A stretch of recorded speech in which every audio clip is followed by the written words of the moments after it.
Amém. Abra sua Bíblia no livro do profeta Ezequiel.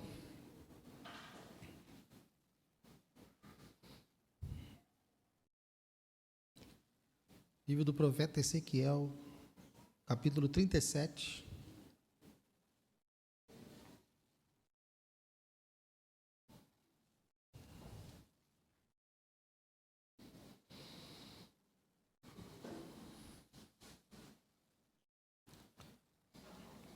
Ezequiel 37. Vamos ler do verso 1 até o verso 14.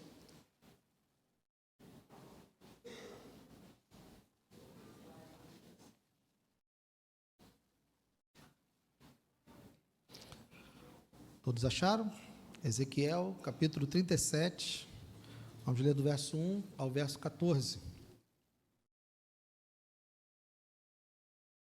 Diz assim: Veio sobre mim a mão do Senhor, e ele me levou pelo Espírito do Senhor e me deixou no meio de um vale que estava cheio de ossos. Ele me fez andar ao redor deles, e eu pude ver que eram muito numerosos na superfície do vale e estavam sequíssimos. Então me perguntou: Filho do homem, será que estes ossos podem reviver? Respondi: Senhor Deus, tu o sabes. Então ele me disse: profetize para estes ossos e diga-lhes: ossos secos, ouçam a palavra do Senhor. Assim diz o Senhor Deus a estes ossos: eis que farei entrar em vocês o Espírito, e vocês viverão. Porei tendões sobre vocês, farei crescer carne sobre vocês, e os cobrirei de pele. Porei em vocês o Espírito, e vocês viverão. Então vocês saberão que eu sou o Senhor. Então profetizei como havia sido ordenado. Enquanto eu profetizava, houve um ruído, um barulho de ossos que batiam contra ossos e se ajuntavam, cada osso ao seu osso. Olhei, e eis que apareceram tendões sobre os ossos, cresceram as carnes, e eles se cobriram de pele, mas não havia neles o Espírito. Então ele me disse: profetize ao Espírito, profetize, filho do homem, e diga ao Espírito: assim diz o Senhor Deus, venha dos quatro ventos, ó Espírito, e sopre sobre esses mortos para que vivam. Profetizei como ele me havia ordenado, o Espírito entrou neles, eles viveram e se puseram em pé, formavam um exército, um enorme exército. Então ele me disse: filho do homem, esses ossos são toda a casa de Israel. Eis que dizem: os nossos ossos estão secos, perdemos a nossa esperança, fomos exterminados. Portanto, profetize e diga-lhes: assim diz o Senhor Deus, eis que abrirei as sepulturas de vocês, e os farei sair delas, ó povo meu, e os levarei de volta à terra de Israel. Vocês saberão que eu sou o Senhor, quando eu abrir as sepulturas de vocês, e os fizer sair delas, ó povo meu. Porei em vocês o meu Espírito, e vocês viverão. Eu os estabelecerei na sua própria terra, e vocês saberão que eu sou o Senhor. Eu falei, e eu o cumprirei, diz o Senhor. Senhor, obrigado pela tua palavra, Deus. Te peço, ó Pai, fala conosco, por favor. Que não seja eu, que não seja as minhas ideias, mas que seja o Senhor, que seja a tua palavra a falar com a tua igreja, a alimentar a tua igreja nessa noite. Livra-os, ó Deus, das minhas fraquezas, das minhas incapacidades, e que o Senhor possa suprir e fazer aquilo que eu não posso, que é transformar a tua igreja, edificar a tua igreja, pelo poder do teu Espírito e pela ação da tua palavra. Eu te peço e te agradeço em nome de Jesus. Amém. Pode sentar, querido. Irmãos, eu confesso que eu tentei me esquivar desse texto ao longo da preparação da mensagem. Por quê? Porque eu já preguei esse texto várias vezes. E me parecia muito cômodo voltar a esse texto e trazer esse texto para a igreja, mas ele não me saía. Eu queria algo, Deus, é um culto de ação de graças, eu quero falar de uma palavra de gratidão, mas esse texto de Ezequiel não saía do meu coração, e então, irmãos, vou falar com vocês a respeito desse texto. Ezequiel estava profetizando, irmãos, lá no exílio. Ezequiel estava em Babilônia. O povo havia sido derrotado, havia sido deportado, e Ezequiel estava lá em Babilônia. Enquanto Ezequiel profetizava para o povo que estava exilado, Jeremias estava lá em Jerusalém, profetizando para o povo que havia permanecido. Jerusalém ainda não tinha caído completamente até um determinado ponto, e havia no coração de Israel uma convicção. Que convicção era essa? Nós fomos derrotados, nós estamos aqui, mas o templo do Senhor está lá. E eles tinham uma certeza de que Deus jamais deixaria que o seu templo fosse destruído. Eles não estavam confiando no seu relacionamento com Deus, eles não estavam confiando na sua fidelidade, naquilo que Deus havia falado, prometido. Não, eles tinham o templo como se fosse um amuleto. Eles sabiam que estavam sofrendo as consequências das suas atitudes, dos seus pecados, da sua idolatria. E estavam lá no exílio por causa de um decreto divino. Deus estava punindo o seu mau procedimento. Mas eles estavam confiados. Bom, ele está castigando a gente, mas o templo está lá em Jerusalém, está tudo tranquilo. Mas no começo do livro de Ezequiel, e se você fizer a sua leitura, e o livro de Ezequiel é cheio de imagens, cheio de figuras, né? E às vezes a gente fica um pouco intimidado com o livro de Ezequiel, mas quando você estiver lendo ali o livro de Ezequiel, por volta do capítulo 10, e você ver a descrição das rodas, dos anjos, dos olhos, né? E que estavam sobre o templo e saem voando, toda essa visão da glória de Deus que Ezequiel faz nesse momento, é demonstrando, ele estava dizendo para Israel, olha, a glória de Deus está saindo do templo, Deus está abandonando aquele templo, por causa da idolatria de vocês, por causa do que vocês fizeram lá, Deus está saindo do templo, e Deus então sai do templo, se ausenta, e na última investida de Babilônia, eles destroem completamente o templo. E o templo é totalmente destruído. Então aqui, quando Ezequiel faz essa profecia, ele está aqui falando com um povo que já tinha perdido toda a esperança. Eles não tinham mais, eles achavam, Deus nos abandonou completamente. Porque se ele deixou destruir o templo, então é porque nós não temos mais nenhuma chance. Nós estamos completamente perdidos, completamente condenados nesse lugar.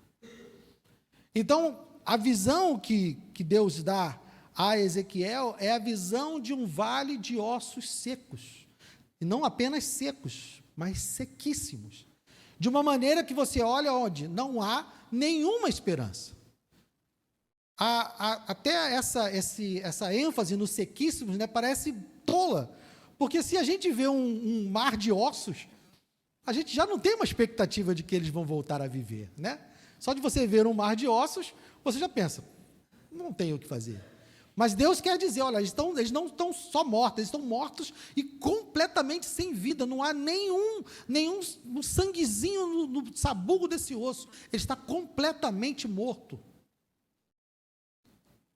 Mas então ele coloca o profeta lá, o profeta que está até mesmo sem saber o que responder, e diz, olha, profeta, se você disser, você acha que esses ossos podem reviver? E ele, Senhor, só o Senhor que sabe, né? Eu também não sei o que eu ia falar para Deus nessa hora, né? Um mar de ossos secos ali, e Deus fala, não, mas então ele diz, profetize a esses ossos. E eu fico imaginando, uma vez eu vi a pregação de um homem que fala a respeito do coração do profeta, e às vezes eu fico me colocando, não sei se você faz isso, às vezes eu fico me colocando no lugar do profeta, né? Em que situações ele é colocado por Deus e ele é obrigado a viver, mas o coração do profeta nessa hora deve ficar, meu Deus, eu vou profetizar para esses ossos, eu vou dizer para esses ossos terem vida, mas é uma confiança na palavra de Deus, é uma confiança no poder de Deus, de que Deus pode fazer qualquer coisa, Deus pode realizar qualquer milagre, não existe nada que seja extremamente difícil que Deus não possa fazer, não existe nada que seja impossível aos nossos olhos que Deus não possa fazer. E essa é a fé do profeta, ele está diante do Senhor e diz, Senhor, tu sabes, como se ele dissesse, se o Senhor quiser, pode. Não sou eu que posso dizer que pode. Quem pode dizer que pode é o Senhor. Então Deus dá essa ordem e diz para ele profetizar. E na visão que ele está tendo, quando ele diz para esses ossos, para que eles possam reviver, os ossos revivem. E deve ter sido uma imagem impressionante. Eu não tenho o hábito de ver televisão, irmãos, mas eu não sei, já teve alguma coisa na televisão que refez essa cena? Porque tem coisas na Bíblia que eu queria ver, né? Eu queria poder ver os profetas de Baal lá no Monte Carmelo, quando Elias, né, faz cair o fogo e mata todos eles. Eu queria ver. E eu também queria ter uma imagem desses ossos se juntando, desses ossos indo, e daqui a pouco nascendo os tendões, e nascendo as carnes, e vendo ele se levantar, porque a gente só lendo, se você não tiver uma boa imaginação, você não consegue imaginar o impacto que é o impossível acontecendo diante dos seus olhos. E Ezequiel tem essa visão, e ele vê os ossos sendo recuperados, vê a carne enchendo os ossos, vê a pele cobrindo a carne, e depois Deus ainda manda que ele profetize para que o Espírito entre nesses corpos, para que eles vivam. E toda essa visão, irmãos, já tem a própria explicação. Essa profecia está explicada pelo próprio Deus aqui.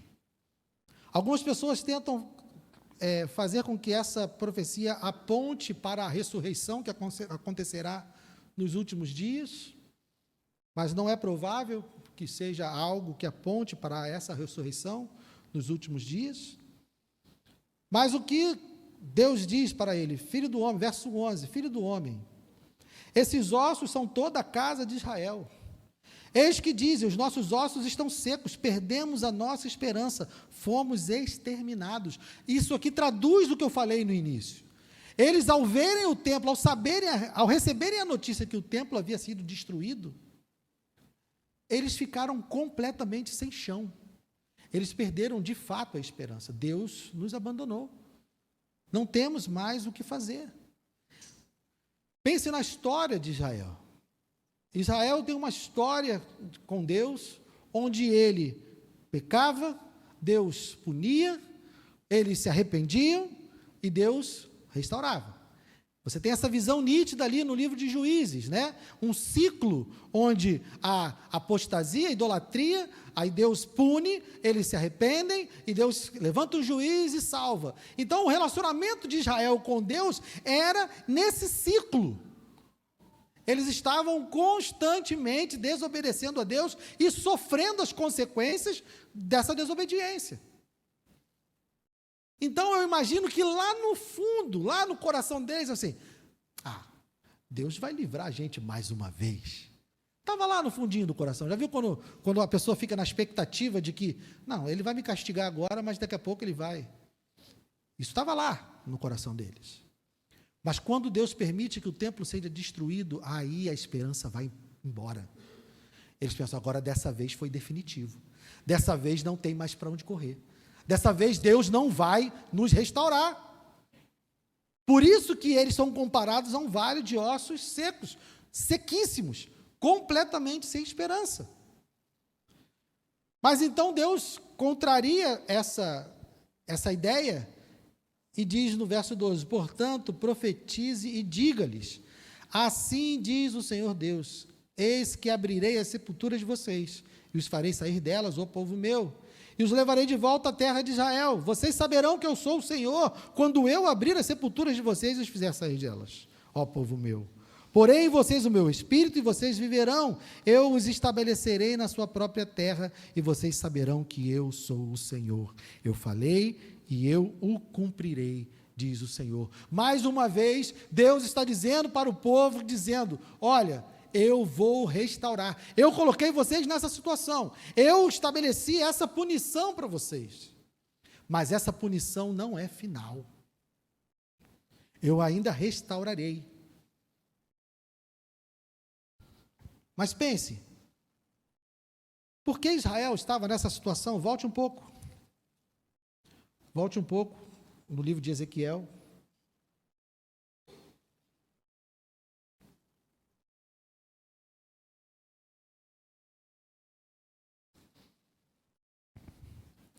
capítulo 33.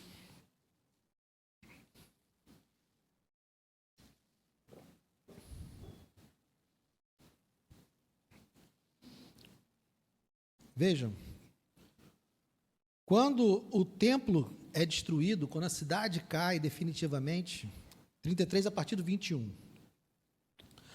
No 12º ano de nosso exílio, aos 5 dias do 10º mês, veio a mim um sobrevivente de Jerusalém, dizendo: a cidade caiu. Ora, na tarde do dia anterior, antes da chegada desse sobrevivente, a mão do Senhor havia estado sobre mim, e eu recuperei a fala. Assim, pela manhã, antes de chegar aquele homem, eu havia recuperado a fala, e não fiquei mais em silêncio. Então a palavra do Senhor veio a mim, dizendo: filho do homem, os moradores desses lugares desertos da terra de Israel estão dizendo: Abraão era um só, mas possuiu essa terra. Ora, como nós somos muitos, certamente essa terra nos foi dada com propriedade. Por isso diga-lhes, assim diz o Senhor: vocês comem carne com sangue, levantam os olhos para os seus ídolos, cometem assassinatos e ainda pensam que hão de possuir a terra? Vocês confiam em suas espadas, cometem abominações, cada um de vocês contamina a mulher do seu próximo, e ainda pensam que hão de possuir a terra? Diga-lhes que assim diz o Senhor: tão certo quanto como eu vivo, os que estiverem em lugares desertos cairão à espada, e os que estiverem em campo aberto, eu os entregarei aos animais selvagens, para que o devorem, e os que estiverem em fortalezas e em cavernas morrerão de peste. Tornarei a terra em desolação e espanto, e o orgulho do seu poder chegará ao fim. Os montes de Israel ficarão desolados, que ninguém passará por eles. Então saberão que eu sou o Senhor, quando eu tornar a terra em desolação e espanto para todas as abominações que cometeram. Percebem algo em comum nesses dois textos?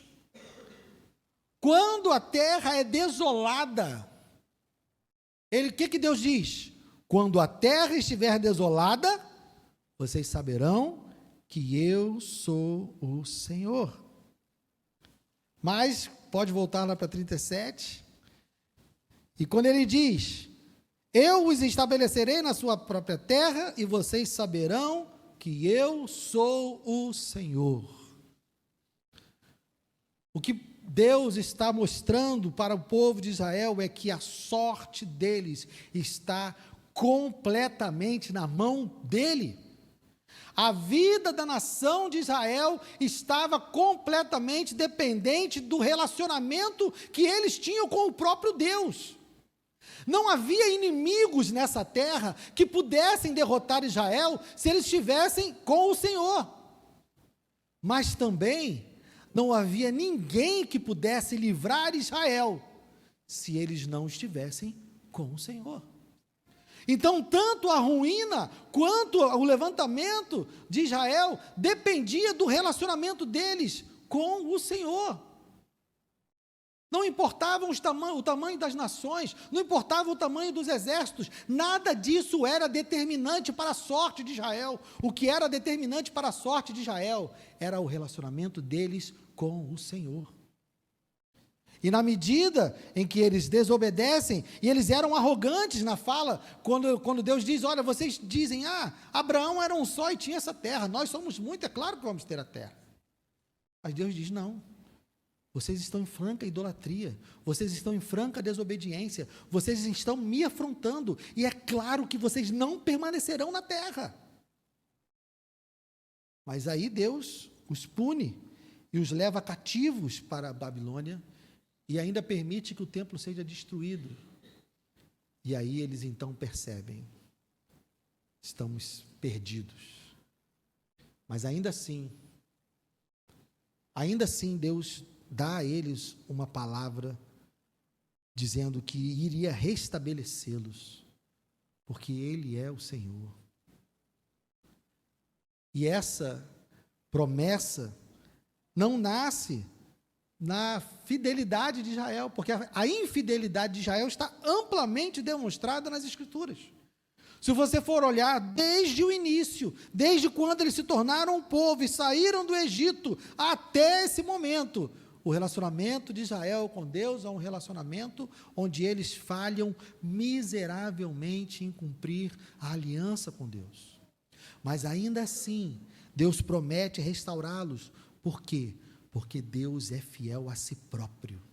Deus é fiel às promessas que Ele fez lá para Eva, no jardim, quando disse que o descendente dela esmagaria a cabeça da serpente. Ele é fiel a todas as promessas que ele realizou, que Ele fez, desde quando houve a queda. E Ele vem prometendo esse descendente, e Ele vem cuidando dessa linhagem, e Ele vai protegendo essa linhagem, vai sustentando essa linhagem, para que esse descendente pudesse vir. Então Israel está sendo preservado, não porque Israel merece essa preservação, mas porque Deus tinha uma promessa, e que o Messias, em que o Salvador viria por meio dessa nação. Então, o que sustenta Israel, o que livra Israel, é a fidelidade do Senhor. Então, a vida de Israel está nas mãos do Senhor. O próprio Deus, por causa dos seus pecados, condenou eles ao exílio. E eles comparavam esse exílio à morte, a uma morte irreversível.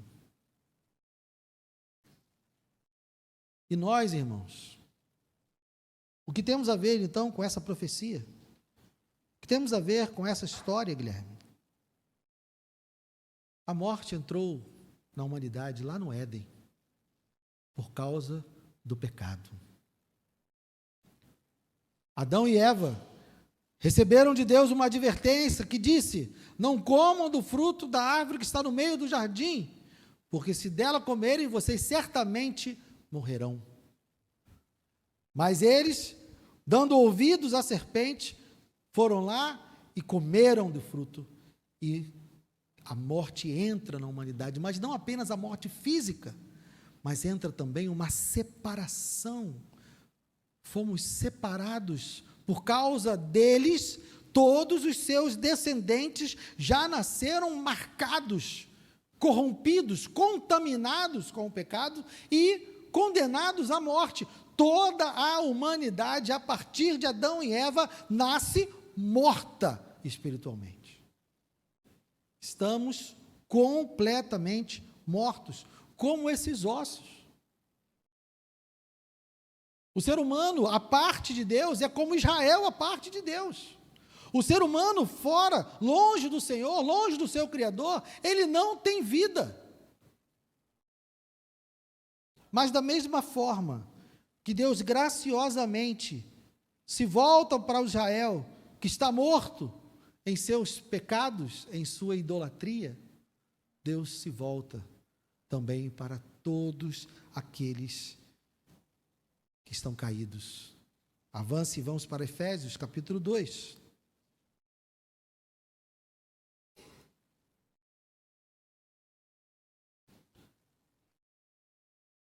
Um outro texto que fala de morte e vida.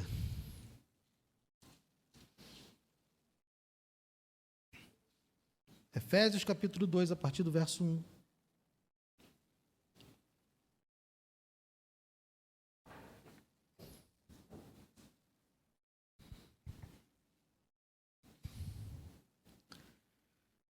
Ele lhes deu vida quando vocês estavam mortos em suas transgressões e pecados, nos quais vocês andaram no outro tempo, segundo o curso deste mundo, segundo o príncipe da potestade do ar, do espírito que agora atua nos filhos da desobediência. Entre eles, também nós todos andamos no passado, segundo as inclinações da nossa carne, fazendo a vontade da carne e dos pensamentos, e éramos, por natureza, filhos da ira, como também os demais. Mas Deus, sendo rico em misericórdia, por causa do grande amor com que nos amou, estando nós mortos em nossas transgressões, nos deu vida juntamente com Cristo. Pela graça vocês são salvos, e juntamente com Ele nos ressuscitou, e com Ele nos fez assentar nas regiões celestiais em Cristo Jesus, Deus fez isso para mostrar nos tempos vindouros a suprema riqueza da sua graça em bondade para conosco em Cristo Jesus, porque pela graça vocês são salvos mediante a fé, e isso não vem de vocês, é dom de Deus, não de obras para que ninguém se glorie, pois somos feitura dele, criados em Cristo para boas obras, as quais de antemão preparou para que andássemos nela. Irmãos, o povo de Israel estava se sentindo morto, porque estava à parte, estava separado de Deus, estava vivendo o juízo de Deus, eles estavam se sentindo mortos, e eles se sentiam como aqueles ossos que estavam no vale, mas o que Paulo nos revela é algo muito mais profundo, é que nós estamos de fato mortos quando estamos separados de Deus, nós estamos de fato mortos quando estamos vivendo nas nossas transgressões, vivendo nos nossos pecados. Não é uma morte simbólica, é uma morte real. Embora não seja ainda a morte física, porque ela vem para todos, mas é uma morte espiritual, uma separação de Deus. Então, irmãos, todos nós um dia éramos como aqueles ossos, todos nós um dia estávamos, apesar de estarmos andando por aí, apesar de estarmos vivendo a nossa vida por aí, fazendo a nossa vontade, a vontade da carne, estávamos então debaixo do governo, do príncipe da potestade do ar, éramos filhos da ira, filhos da desobediência, embora estivéssemos andando por aí.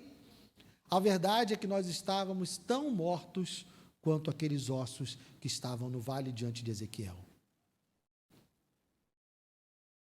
E a vida só vem a nós quando Ele se aproxima e nos dá essa vida. O que aprendemos é que não importa o quão mortos nós estejamos, não importa o quanto nós estejamos secos, não importa o quanto falte vida em nós, Ele tem poder para nos vivificar.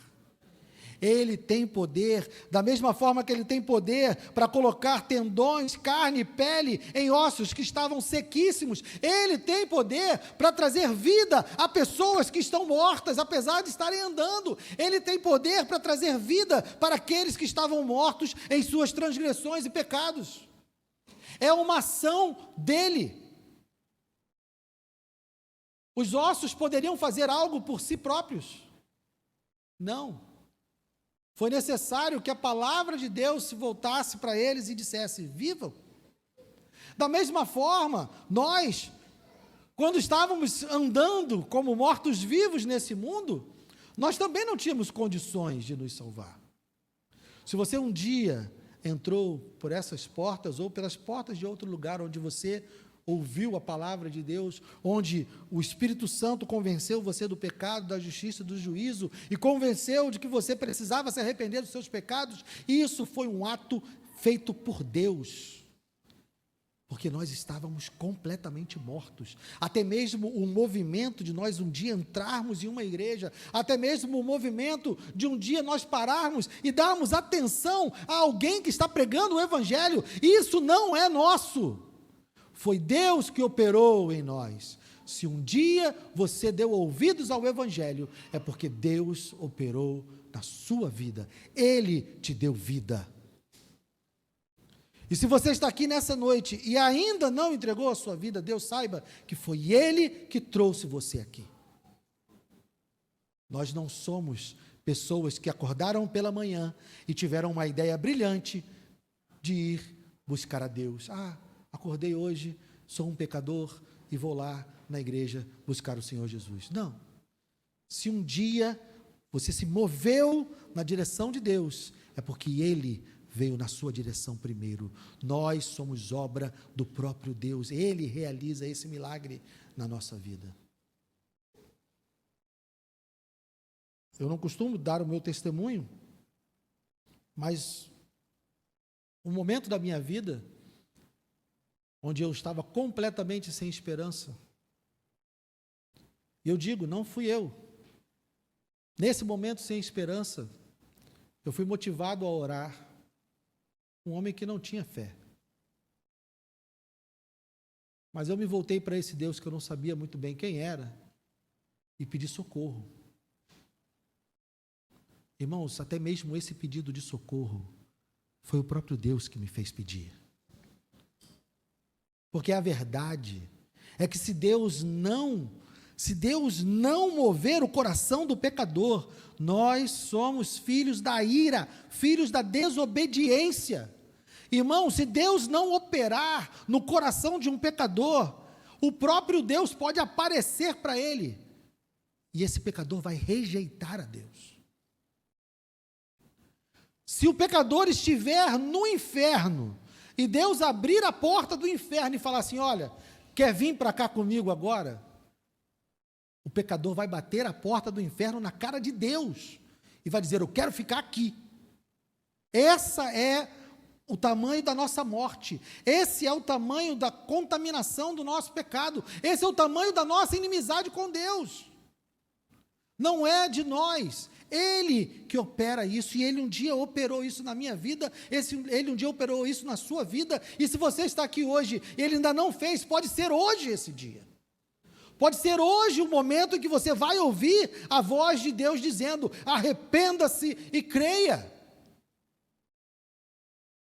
Porque se Ele não disser, haja vida, não haverá vida. Foi assim lá em Gênesis. E é assim hoje. A vida vem pelo poder da palavra de Deus. Então, irmãos, a primeira coisa que eu gostaria que você tivesse em mente é que a nossa morte espiritual não é responsabilidade de ninguém mais, não é culpa do diabo, não é culpa de outra pessoa.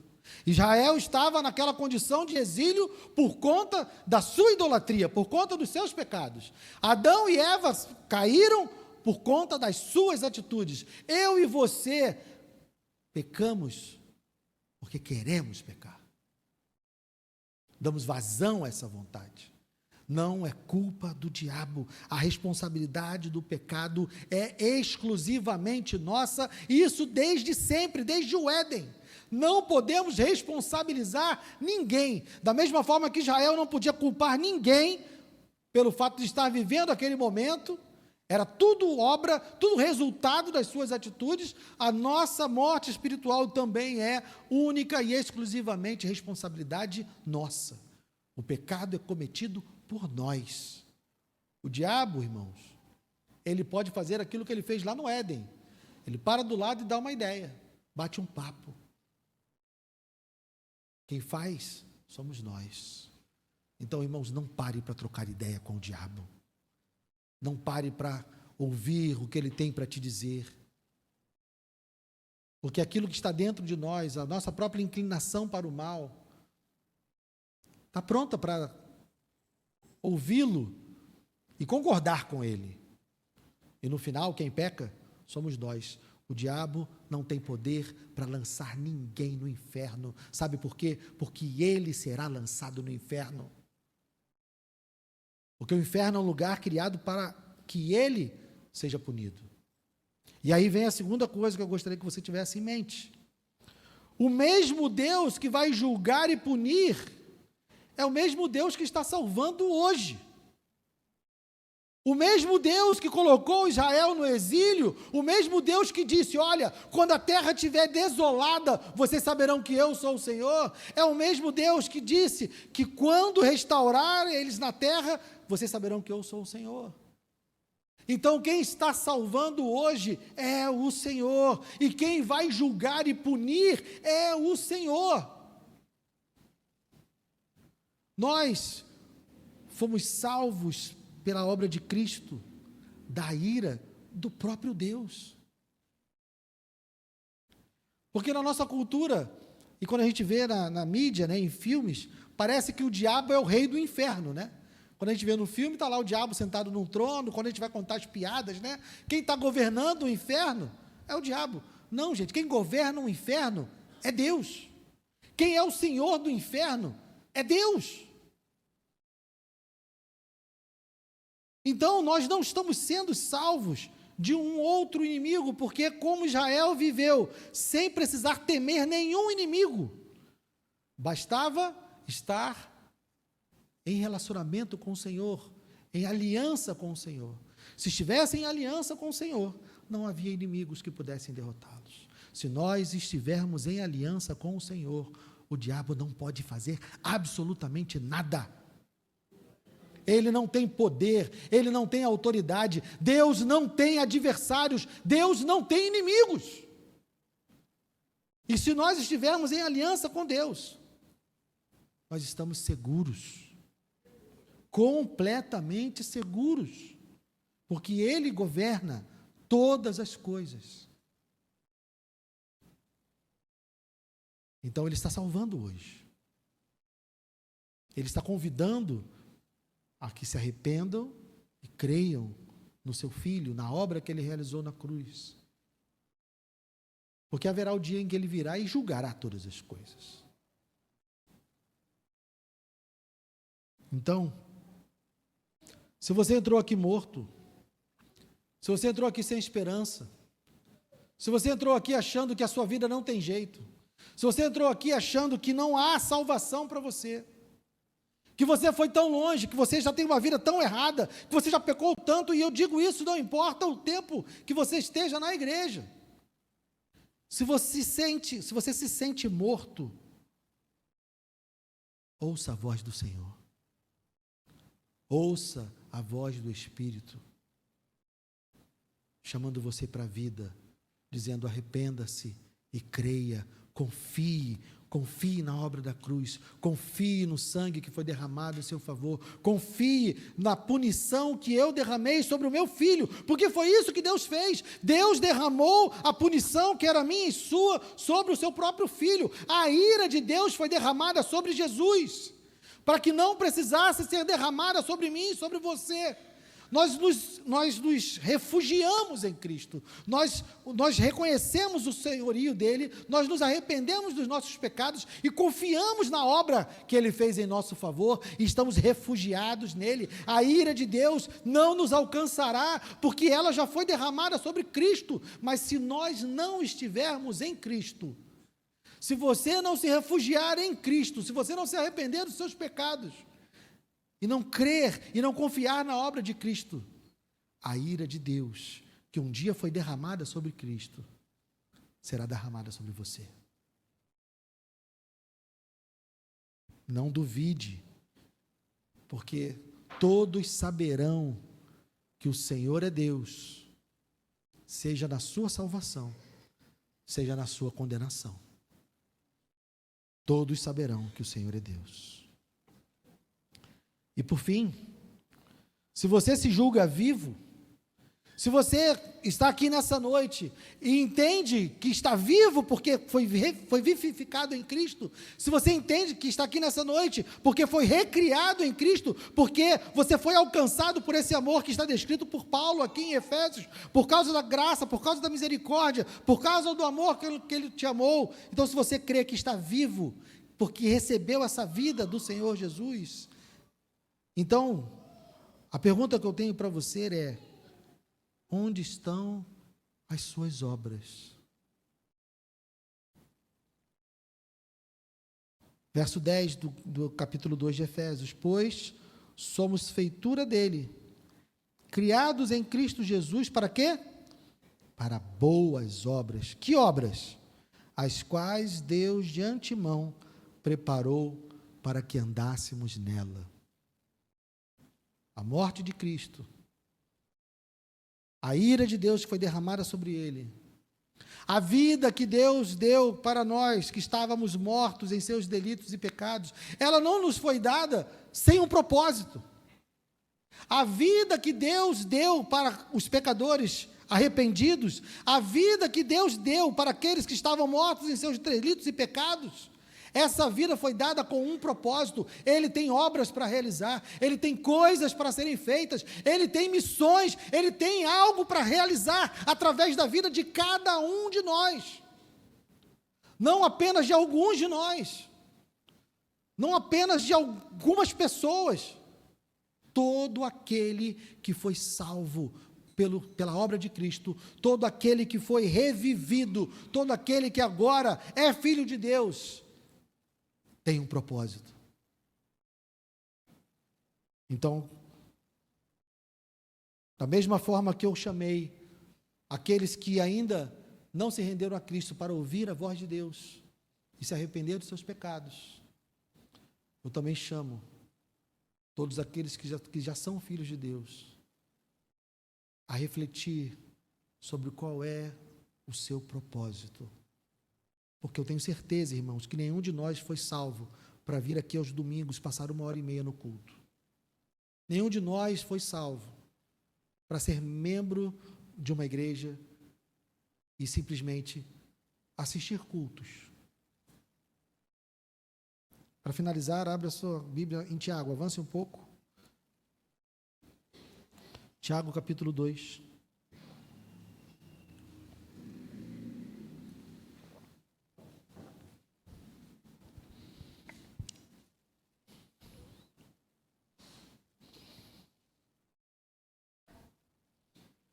Tiago 2, versos 14 a 17.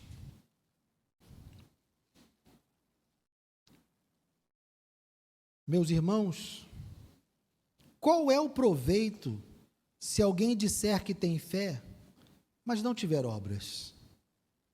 Será que essa fé pode salvá-lo?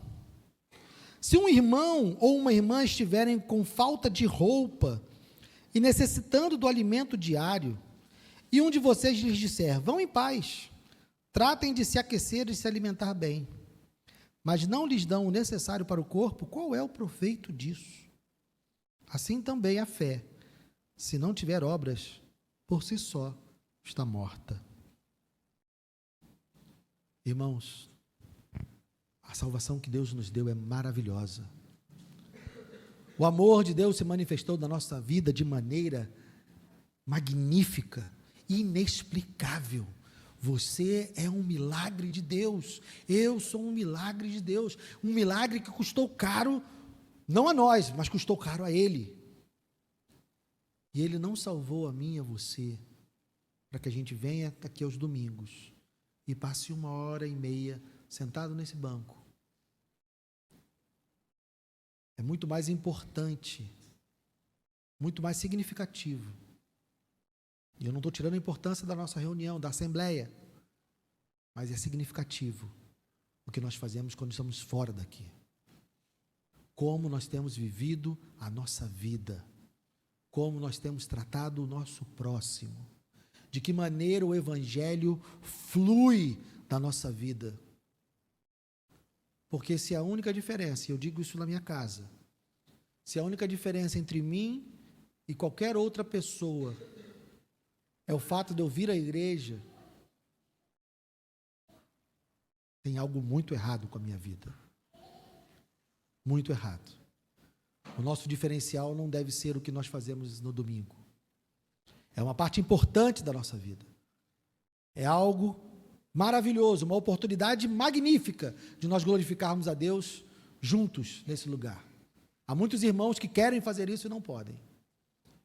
Mas esses irmãos que querem fazer isso não podem, que estão vivendo em países onde a sua vida corre risco por serem cristãos, por professarem a fé cristã. Eles não estão reunidos como nós aqui, mas estão fazendo muita coisa que talvez nós não estejamos fazendo. Amém? Então, que fique essa reflexão. Vamos ficar de pé. Senhor, obrigado, Senhor, por essa salvação maravilhosa. Obrigado, Senhor, por nos dar vida quando estávamos mortos. Estávamos como aqueles ossos do vale, Senhor. Estávamos completamente sem esperança e sem nenhuma capacidade de sermos salvos por nós mesmos. Nem mesmo um poderia ajudar o outro, porque estavam todos mortos. Mas o Senhor interviu na nossa história. O Senhor interviu na nossa vida. E mudou a nossa sorte. Estávamos destinados ao inferno. Estávamos destinados à condenação justa ao inferno. Mas de maneira graciosa e por causa da tua misericórdia, o Senhor nos livrou desse destino, mudou a nossa sorte, tirou de nós o coração de pedra e colocou um coração de carne e fez habitar em nós o teu Espírito. Senhor, Senhor,